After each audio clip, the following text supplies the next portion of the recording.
ड्रामे की next episode में आप लोग देखेंगे कि किस तरह अलमास को हो गई है उस लड़के को लेकर और अपनी बहू नेहा को लेकर बहुत बड़ी गलतफहमी। वो लड़का जो कर रहा है सुंबुल का पीछा और उसको पसंद करके उसे पाना चाहता है, वहीं जब नेहा को इस बात का इल्म होता है तो वो उस लड़के को समझाने की कोशिश करती है कि पहले कुछ बन जाओ, कुछ हासिल कर लो, उसके बाद ही सुंबुल के रिश्ते के लिए आ जाना। कर रही होती है वो उसके साथ पार्लर के बाहर ही और अलमास सीसीटीवी फुटेज देख लेती है और हो जाती है गलतफहमी का शिकार। और इसी गलतफहमी के हाथों वो अपने बेटे और अपनी बहू का घर तक बर्बाद करने के लिए तैयार हो चुकी है। वो कहती है कि वो ये सीसीटीवी फुटेज आसिम को दिखाएगी और बताएगी कि उसकी बीवी आखिरकार ये क्या काम करती फिर रही है। दूसरी तरफ निशा हो चुकी है पूरी तरह से परेशान। जब आता है उसकी माँ और उसके भाई का फ़ोन तो वो कहती है कि जितनी जल्दी हो सके आप लोग मेरा वीज़ा लगवा कर मुझे अपने पास बुला लें। आलियान और उसकी माँ के पूछने पर कि कोई बात है, निशा कहती है कि नहीं कोई बात नहीं है, दरअसल आप भाई की शादी की शॉपिंग अकेले कर रही हैं तो मेरा भी दिल कर रहा है कि मैं आपके साथ आकर आपका हाथ बटाऊं, इसलिए मैं चाहती हूं कि जितना जल्दी हो सके मैं आपके पास आ जाऊं। इसलिए मैं आपसे रिक्वेस्ट कर रही हूं कि आप लोग मेरा वीज़ा जितना जल्दी हो सके लगवा दें।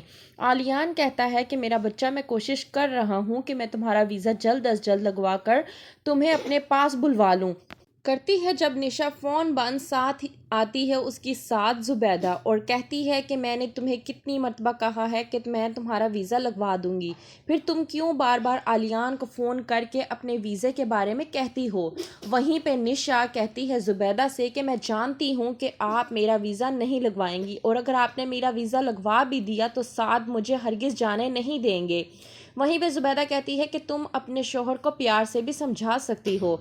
कहती है निशा कि मैंने आपके बेटे और अपने शोहर साथ को समझाने की कोशिश की थी, लेकिन उसने मेरे साथ क्या किया ये आप बखूबी देख सकती हैं। ये देखें मेरा बाजू किस तरह से उन्होंने मरोड़ा है, इतनी ज़ोर से उन्होंने मेरी कलाई को मरोड़ा है कि अब तक मेरी कलाई में दर्द हो रही है।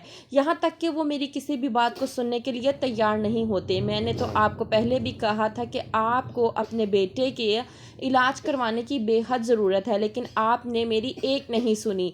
अब आप ही बताएं कि मैं क्या करूं, मैं मज़ीद आपके बेटे के साथ नहीं रहना चाहती। दूसरी तरफ आता है वही लड़का घर पर और खोलती है सुंबुल घर का मेन डोर तो देखती है उस लड़के को और देखकर बेहद घबरा जाती है। वहीं पर वो लड़का सुंबुल से कहता है कि आपको मुझसे घबराने की ज़रूरत नहीं है, दरअसल मैं आपको पसंद करता हूँ, लेकिन भाभी ने मुझे समझा दिया है कि मैं कुछ पहले इस काबिल बन जाऊँ ताकि मैं आके आपका रिश्ता मांग सकूँ। तो मैं सिर्फ इतना कहने आया था कि आप मेरा इंतज़ार कीजिएगा। तो क्या सुंबुल भी राज़ी हो जाएगी उस लड़के के साथ शादी करने के लिए? क्या होगा आगे देखते रहिए ड्रामा सीरियल दाव।